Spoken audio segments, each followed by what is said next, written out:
నుంచి వచ్చిన వాళ్ళు చింతకుంట పిల్లలు అందరు బాయ్స్, గర్ల్స్ దాకా వచ్చిండు బాయ్స్, బయట ఉన్న వాళ్ళందరూ లోపలికి అందరం ఒకసారి లేచిన పడ్డాం. కొద్ది నిమిషాలు మనం దేవుని ఆరాధిస్తాం. అందరం పైకి లేచిన పడ్డాం, అందరం లేచిన పడ్డాం. ఎక్కడ వాళ్ళు అక్కడ కరెక్ట్ లైన్ లో బాయ్స్ ప్లీజ్, బాయ్స్ లైన్ లో నిలబడారు, లైన్ లో అందరం అక్కడ వాటర్ తాగే వాళ్ళందరూ తొందరగా లైన్ లో వచ్చేసాయి. తొందరగా అందరూ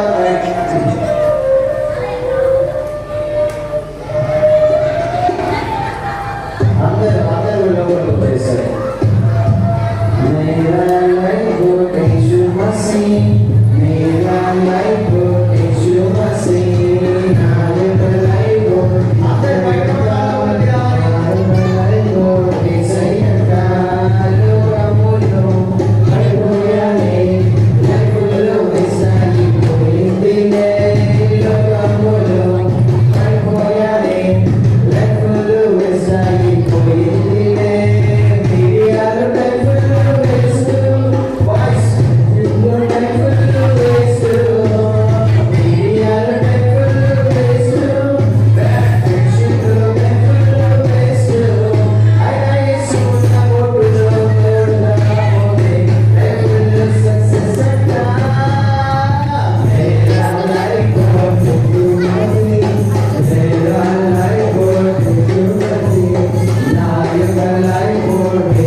మనకు యేసయ్య డైట్ ఫర్ హోమ్ అంటే ఇలా తెలిస్తే అలా చూస్తే ఎవరో కనిపిస్తారు.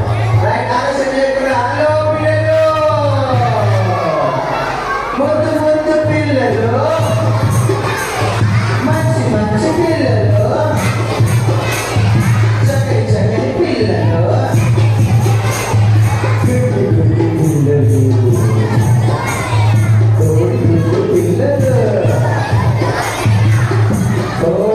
పిల్లగా ఉంటే అన్యాయం ఉండదు. గుడ్ గుడ్ పిల్లలు,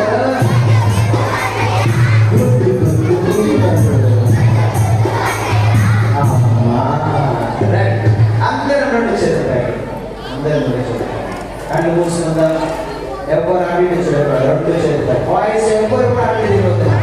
సీనియర్ బాయ్స్ పెద్ద పిల్లలు వెనకాల వాటర్ దగ్గర పిల్లలందరూ రావాలి. మనం డ్యాన్స్ చేయడం, పాటలు పాడడం, యాక్షన్ చేయడం ఎంత ఇంపార్టెంటో దేవుని వాక్యము చేయడము, దేవుని వాక్యము చదవడము, ప్రార్థన చేయడము దేవుని మంది ఇష్టం. మేము యాక్షన్ వాళ్ళందరూ ముందుకు వచ్చి ముందు నిలబడాలి.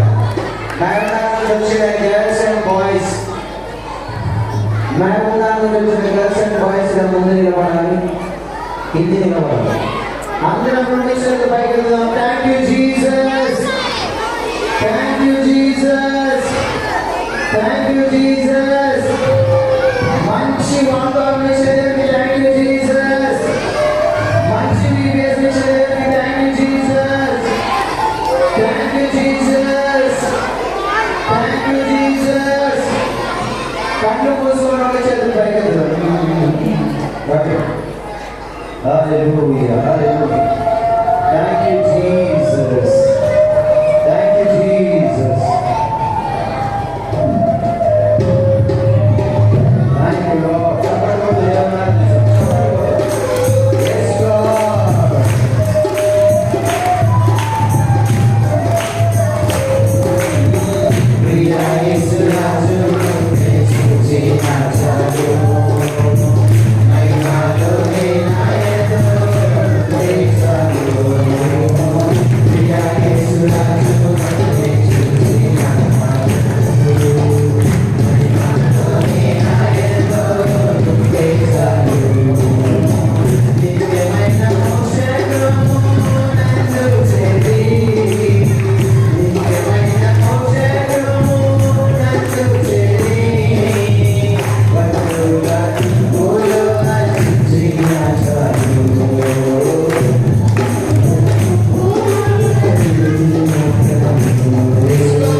చివరిగా అందరం కూడా ఉదయం చివరిగా నిత్యమైన మోక్షగృహము నందు చేరి నిత్యమైన మోక్షగృహము నందు చేరి భక్తుల గుంపులో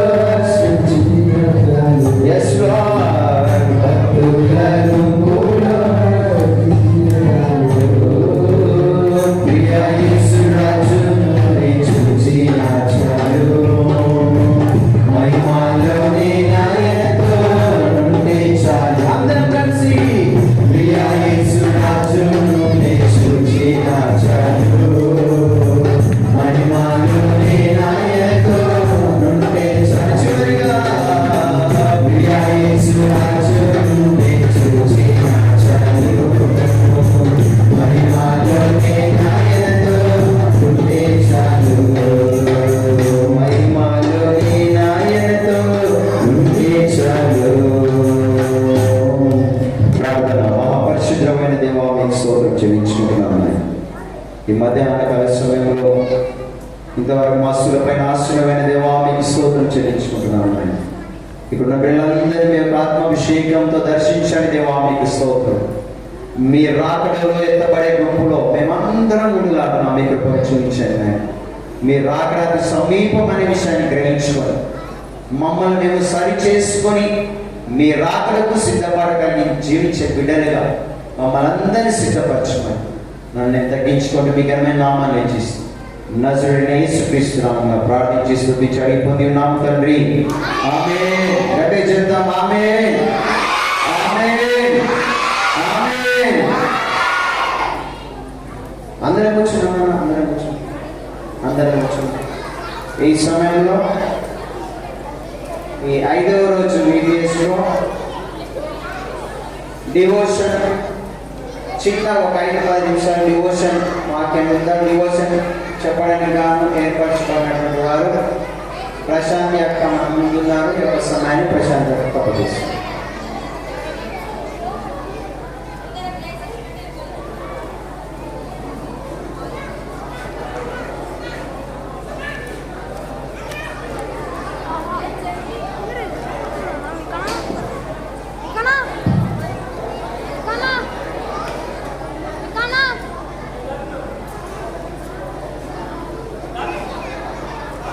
పిల్లలు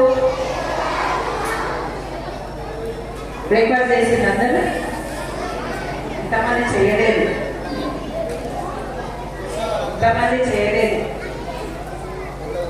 చేయలేదా? బ్రేక్ఫాస్ట్ చేయలేదు అందరూ చేసింది కదా. డాడీ దేవుడి సన్నిధిలో మనం ఎట్లున్నామో తెలుసా? చేతులు కట్టుకుంటాము,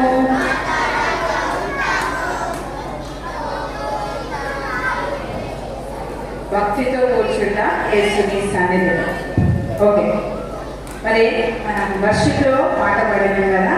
ప్రియా యేసు రాజును నేను చూచిన చాలు. నా రాజు ఎవరో తెలుసా మీకు? మన రాజు ఎవరు? మన రాజు ఎవరు? మన రాజు యేసయ్య. ఎవరు మన రాజు? మన యేసయ్య. మనము మన రాజు ఈ లోకంలో యేసయ్య మరి పరిచర్య చేసినప్పుడు, సేవ చేసినప్పుడు ముఖ్యంగా 3 సంగతులను, 3 ప్రసంగాలని, చాలా ఇంపార్టెంట్ ప్రసంగాలని చేసి వెళ్ళిందన్నమాట. అందులో మొట్టమొదటి ప్రసంగం ఏంటి అని అంటే, అప్పుడు ఆ కాలంలో మరి ఇప్పుడైతే మనం ఎడ కూర్చున్నాం, మనం వీడియోస్ చేసుకుంటున్నాము చర్చ్. పిల్లలు వింటున్నారా?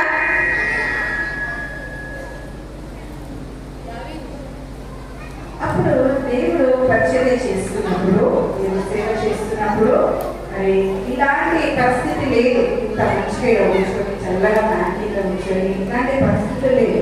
ఇప్పుడు ప్రాచీన కాలంలో, పూర్వకాలంలో మరి మనం ఎప్పుడైనా ప్రయాణం చేసేటప్పుడు బస్సులో కానీ, ట్రైన్లో కానీ, బైక్ మీద కానీ వెళ్ళేటప్పుడు రోడ్డు పక్కన మనకి ఏం కనబడతాయి? చెట్లు కనబడతాయి. చెట్లు దాటినాక కొంచెం దూరంగా చూస్తే కొండలు కనబడతాయి కదా, గుట్టలు కొండలు కనబడతాయి కదా.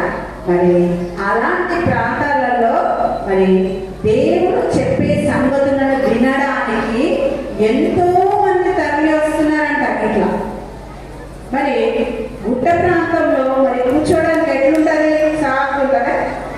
మంచిగా ఉంటుందా? ఉండదు కదా, ఎగురు దిగుడు ఉంటుంది కదా. ఫస్ట్ మనకు దేవుడు కొండ మీది ప్రసంగం. ఫస్ట్ ఏంటిది? కొండ మీది ప్రసంగం. ఆ కొండ మీది ప్రసంగంలో దేవుడు ఎన్ని తెలియజేసిండు మనకు సంగతులు అంటే 8 ధన్యతల గురించి మనకు తెలియజేసింది. అంటే ఈ 8 ధన్యతలు అష్ట ధన్యతలు అంటారు మనం. ఈ అష్ట ధన్యతలను మన జీవితంలో అన్వయించుకొని ఈ లోక యాత్రలో, ఈ భూలోకంలో మనం ఏ విధంగా ఉండాలి, మనము జీవితంలో ఏ విధంగా ఉండాలి అనేది మనకు దేవుడు చెప్పింది. ఎక్కడైతే కొండ మీది ప్రసంగం. ఫస్ట్ ఏంటిది? కొండ మీది ప్రసంగం. ఇక్కడ అష్ట ధన్యతలు. ఫస్ట్ ఏంటిది? ఆత్మ విషయమై దీనులైన వారు ధన్యులు, పరలోక రాజ్యము వారిది. సెకండ్, దుఃఖపడు వారు ధన్యులు. థర్డ్ వన్, సాత్వికులు ధన్యులు, వారు భూలోకమును స్వతంత్రించుకోరు. ఫోర్త్ వన్, నీతి కొరకు ఆకలి దప్పులు గలవారు ధన్యులు, వారు తృప్తిపరచబడరు. ఫిఫ్త్ వన్, కనికరం గలవారు ధన్యులు, వారు కనికరము పొందుదురు. సిక్స్త్ వన్, హృదయ శుద్ధి గలవారు, వారు దేవుణ్ణి చూచెదరు. సెవెంత్ వన్, సమాధానపరచువారు ధన్యులు, వారు దేవుని కుమారులనబడుదురు. ఎయిత్ వన్, నీతి నిమిత్తం హింసించబడవారు ధన్యులు, పరలోక రాజ్యము వారిది కదా. ఇవన్నీ కూడా ఎన్ని ధన్యతలు? అష్ట ధన్యతలు. అష్ట అంటే ఎన్ని అని చెప్పిన? 8 ధన్యతలు. ఇవన్నీ దేనికోసము? మనం జీవితంలో ఎట్లా ఉండాలి అనేది మనకు దేవుడు ఇవన్నీ కూడా అష్ట ధన్యతలు మనకు చెప్పింది అన్నమాట. అయితే ఇక్కడ మరి నీతి నిమిత్తము హింసించబడువారు ధన్యులు. ఇక్కడ ఇవన్నీ కూడా చూసుకున్నట్లయితే మరి మనకు ఒక ఆయన గుర్తొస్తాడు కదా. ఇటీవలనే చాలా రీసెంట్గా ఒక సేవకుడు, దేవుని సేవకుడు చనిపోయింది. ఎట్లా చనిపోయిండు గుర్తుందా? పిల్లలు టీవీలలో కానీ, పేపర్లలో కానీ, యూట్యూబ్లో కానీ, ఇన్స్టాగ్రామ్లో కానీ, ఫేస్బుక్లో కానీ ఆయన చనిపోయినప్పుడు చూసినాం కదా. మనం ఎవరతను? ప్రవీణ్ పగడ కదా. అన్న ఎంత మంచిది, చక్కగా నా రాజు కదా, ఎంత చక్కగా వర్ణిస్తుంది. నా రాజు ఏసయ్య, మన రాజు ఏసయ్య అని అన్న. మరి పిల్లలు వింటున్నారా? Hello girls. అన్న మరి చాలా ఘోరంగా అన్న దేవుని సువార్తను ప్రకటించేటప్పుడు ఈ నాలుకను అన్నని కట్ చేసి చంపేస్తుంది కదా. ఎంత ఘోరంగా చంపేస్తుంది. మరి అన్న దేవుని రాజ్యం కొరకు మరి నీతి నిమిత్తము అన్న చనిపోతుంది కదా. మరి అన్న బ్రతికున్న దానికంటే ఆయన ఎందుకు చంపిండ్రు? దేవుణ్ణి గురించి చెప్తున్నారు కాబట్టి ఆయనను చంపిండ్రు. ఏ దేవుని గురించి చెప్తున్నారు? మన రాజు యేసయ్య గురించి చెప్తున్నారు కాబట్టి మరి ప్రవీణ్ పగడాల అన్నగారిని చంపేసింది. కానీ అన్న బ్రతుకున్న కాలం కంటే కూడా అతని యొక్క మరణము, అతను చేసిన సేవ కంటే మరి తెలియని వాళ్ళు, తెలిసిన వాళ్ళు, తెలుసుకోలేని వాళ్ళు, వాళ్ళందరూ కూడా ఎక్కువ సువార్త వెళ్ళిపోయింది తెలుసా. దేవుడు మరి ఈ విధంగా మనకు జీవితంలో ఏ విధంగా ఉండాలి అనేది మనకు కొండ మీది ప్రసంగంలో మనకి చూపించాలి. రెండవది, ఫస్ట్ ఏంటిది?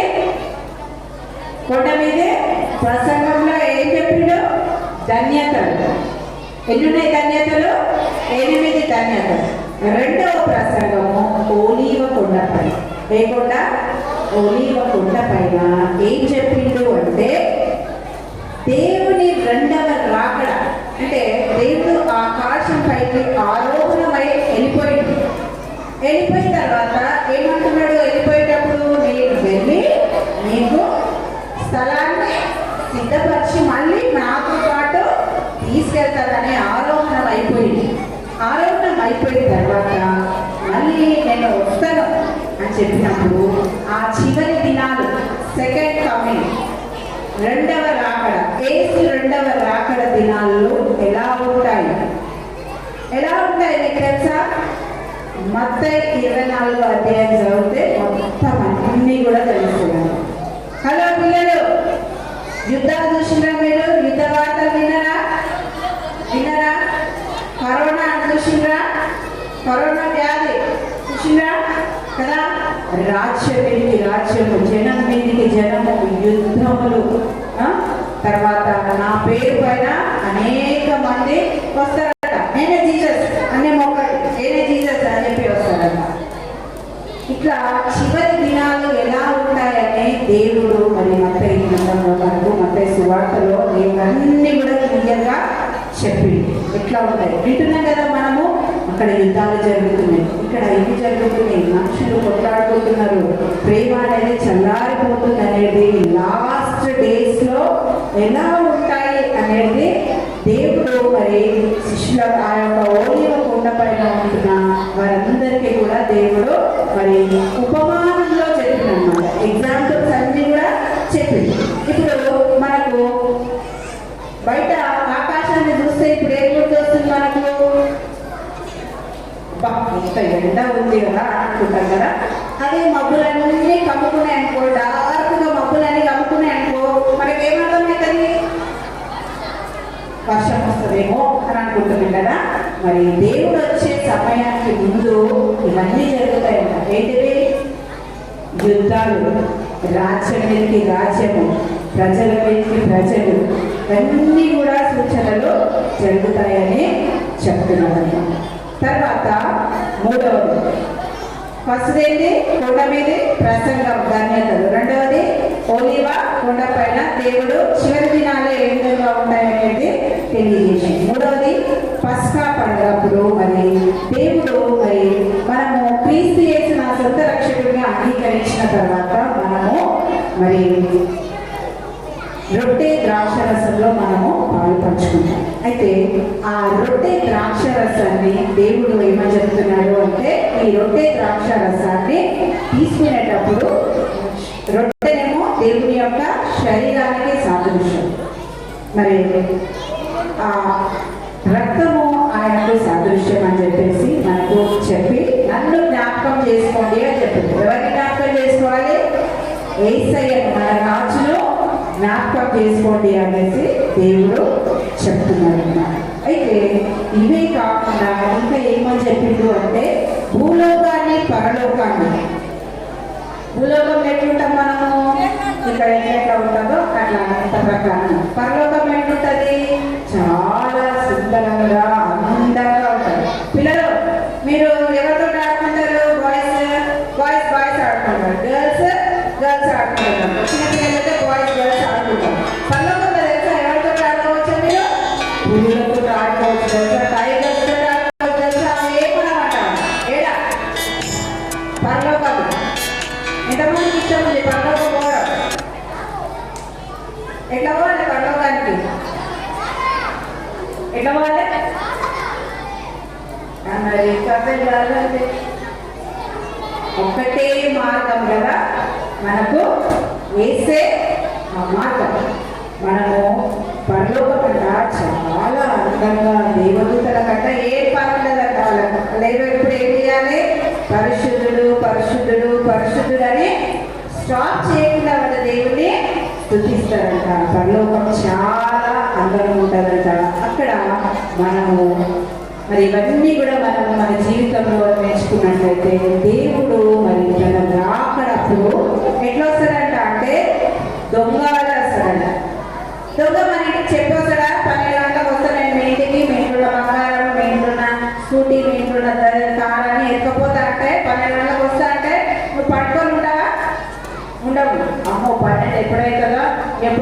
తీసుకొని పోతాడో అని ఇట్లా పెట్టుకొని ఉంటాం కదా. మరి మనం నిద్రలో ఉన్నప్పుడు, మనం అనుకోని సమయంలో మనం ఉన్నప్పుడు, మనం గాఢ నిద్రలో ఉన్నప్పుడు దొంగ వస్తాడు. దొంగ ఎట్లా వస్తాడు చెప్పడు కదా. ఎప్పుడు ఏ టైం వస్తుందో తెలియదు, వాడు ఎట్లా తీసుకపోతాడో తెలియదు. ఇంటి నుంచి తీసుకపోతాడా, తలుపుల వల్ల తీసుకపోతాడా, ఎట్లా తీసుకపోతాడో తెలియదు. దేవుడు కూడా మరి చెప్పకుండా అంటే కొన్ని సూచనలు ఇచ్చిండు మనకు. ఈ విధంగా నేను చివరి దినాల్లో ఈ విధంగా ఉంటుంది, ఇట్లా నేను వస్తా అని చెప్పేసి ఇవన్నీ రాకడానికి ముందు దేవుడు మరి కొన్ని సూచనలు మనకి ఇచ్చిండు. అవన్నీ చూస్తే మరి మనం తెలుసుకోవచ్చు దేవుడి సమయము ఆసన్నమైంది, దేవుని యొక్క రెండవ రాకడకు ఆసన్నమైంది. అయితే దేవుడు మేఘారుడై మన మధ్యకు వస్తాడు. దేవుని యొక్క పరలోక రాజ్యంలో మనము ఉండాలి.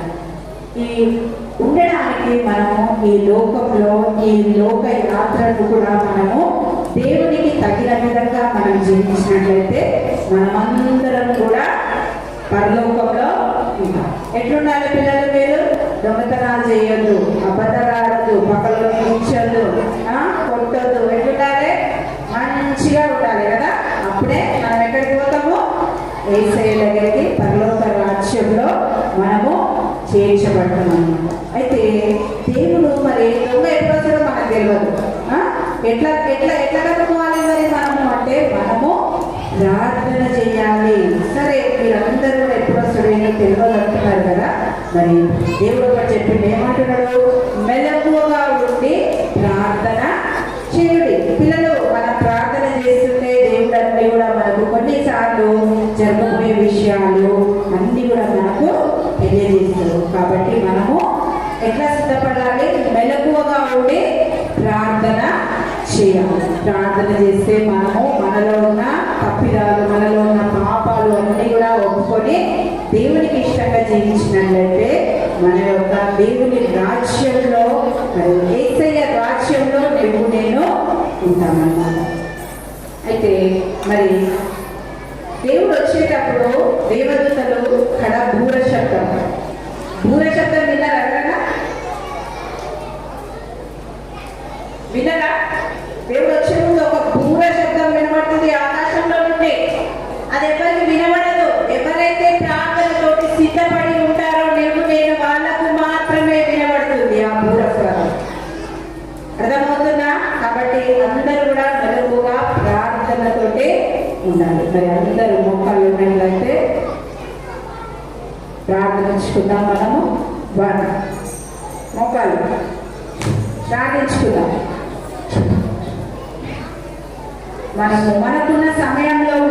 మనకున్న సమయంలోనే సద్వినియోగం చేసుకొని, దేవుడు ఎప్పుడు వస్తాడో తెలియదు, దేవుడు ఏ సమయాన్ని వస్తాడో తెలియదు, మనం ఎంతకాలం జీవిస్తామో తెలియదు. మనం ఈరోజు ఉంటామో రేపు ఉండమో తెలియదు కదా. మన ముందు ఎంతో మంది మరి ఈ రోజు మనం ఈ క్షణం నిలబడ్డామంటే అది దేవుడి కృప అయి ఉన్నది. మనం ఈ రోజు సచిలేఖలో వచ్చింది దేవుడు అంటే అది యేసయ్య కృప వల్లే మనం ఈ రోజు బ్రతికి ఉన్నాము. మన ముందు మన ఆప్తులు, మన బంధువులు, మన శ్రేయోభిలాషులు ఎంతో మంది చనిపోయారు. అనేక రోగాలతో అనేక మంది మరి పడకలో ఉన్నారు, గుర్తించలేని పరిస్థితిలో ఈ విధంగా అదే ఉన్నారు. కాబట్టి మనకు సమయం ఉండగానే మనము సిద్ధపడాలి. ప్రార్థనతోటి మనము దేవుని రాజ్యంలో మరి మన ముందుటకు ప్రార్థనతోటి మనము సిద్ధపడాలి.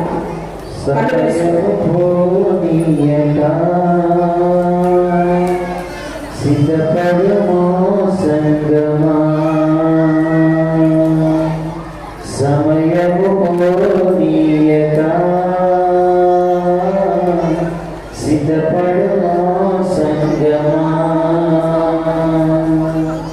సిద్ధలను నేను సిద్ధముగా చేసుకో, సిద్ధలను నేను సిద్ధముగా చేసుకో. రాజుడనయ్యున్నాడు, వేగమే తీసుకెళ్తాడు. సమయసుడనయ్యున్నాడు, వేగమే తీసుకెళ్తాడు.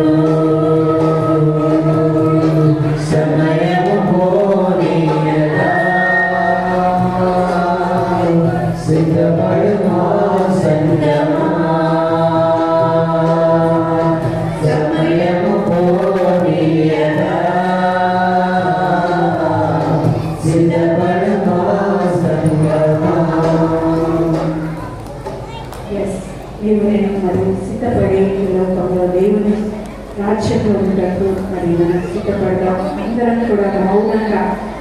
అందరం మౌనంగా ఆ కడపూర శబ్దము మనకు వినబడలాగా మెలకువతో ప్రార్థించుకున్నాం.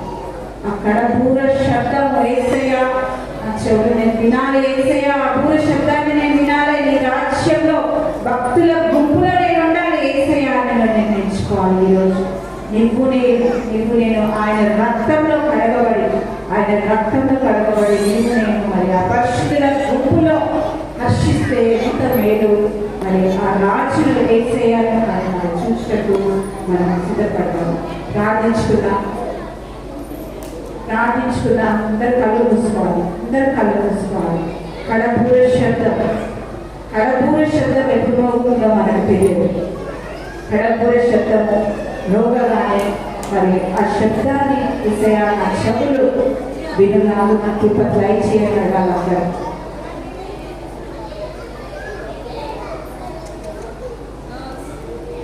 మహాపరిశుద్ధుడైన మా పరలోకపు తండ్రి, కృపగల దేవా, దైవ రక్షక, మీరు ఈ లోకంలో ప్రభావం చేసినప్పుడు ప్రసంగాన్ని బట్టి మీకు వందనాలు చెల్లిస్తున్నాను ప్రభా.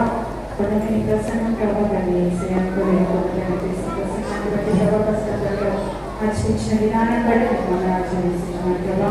మేమందరం ప్రభావ మా జీవితంలో ప్రభావ నేను సూచించిన ఈ ఉపమానాలన్నీ కూడా అనుభవించుకునే ప్రభావ నీ కొరకే ప్రభావం చేసే మహిమాలపై జీవించగలన భక్తుల గుంపులో ప్రభావం విని ప్రభా ఈ యొక్క రాజ్యంలో మేము గ్రహించమని నీకు మహిమ ఘనత ప్రభావాన్ని చెల్లిస్తూ యేసు అతి పరిశుద్ధమైన నామములో ప్రార్థించడానికి వేడుకుంటున్నాము తండ్రి.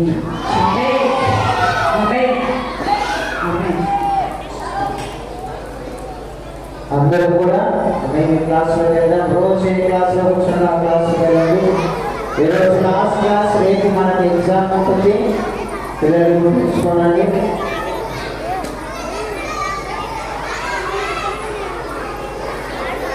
రేపు ఎగ్జామ్ ఉంటుంది. రేపు